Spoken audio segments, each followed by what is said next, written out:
A common feature in many stools, such as this stool by Christian Bexford, as well as some small tables, is legs that are splayed in both directions.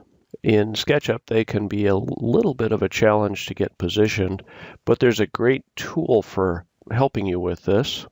And let's take a look at how that works. So the first thing I'll do is start with the Rake and Splay tool.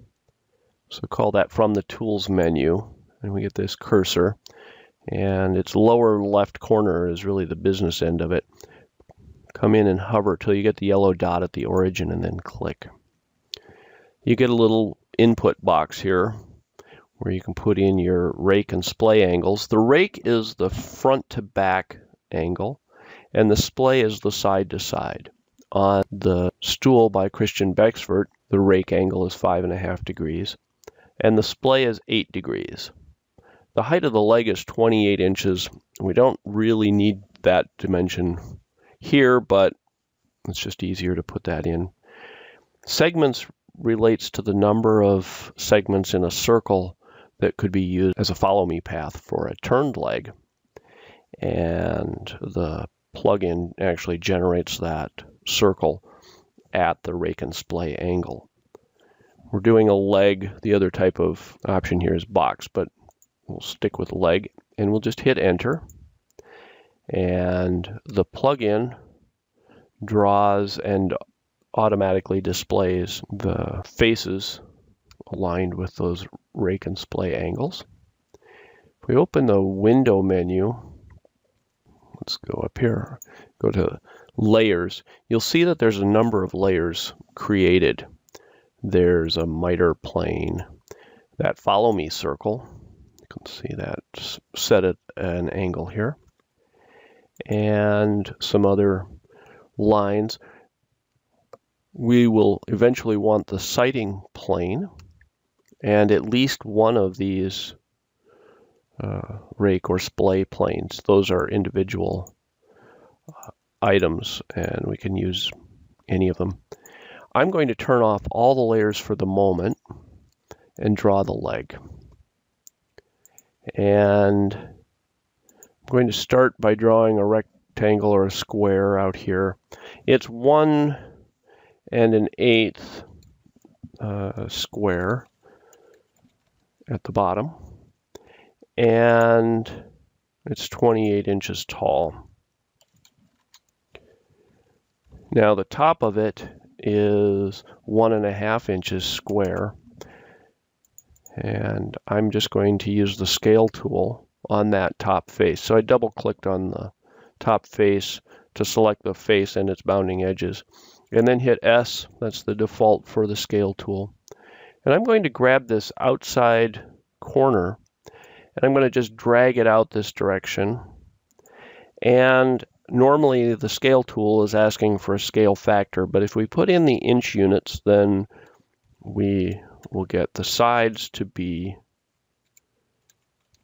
the length that we want. So I typed, just like I was making a rectangle, I typed 1.5 inch, 1.5 inch, and I'll hit enter. And now if I were to, for example, dimension one of these, you can see that it's 1.5 inches square. So I've created that taper, no layout done, just drawing it and using the scale tool, and now the leg is tapered to be larger at the top. All right, I'm not going to make this a component just yet. I'm going to make this a component after I've tilted it to leverage the angled bounding box. And you'll see what I mean in a moment. So let's turn on the rake plane and the sighting plane and select the leg. So I just triple clicked on that with the select tool. And now I'll get the rotate tool and I'm going to hover over the sighting plane and hold shift, and that will lock that direction. And then I can come down to the bottom of the leg on the inside corner there and click to set the center of rotation. At this point you can let go of the shift key And we'll come up here to the top of the leg and we'll angle that in till we get to the edge of the rake plane. All right, now we're finished with those. Well, actually, let's put the rake plane back and the splay plane. We'll need those just for a moment here. And with that leg all selected, now I'm going to make it a component. We'll give it a name. And you can see what I mean about the sort of the angled bounding box. Actually, the bounding box isn't angled, the leg is angled within it. So the next step would be to place the other 3 legs. So I'm going to measure from this corner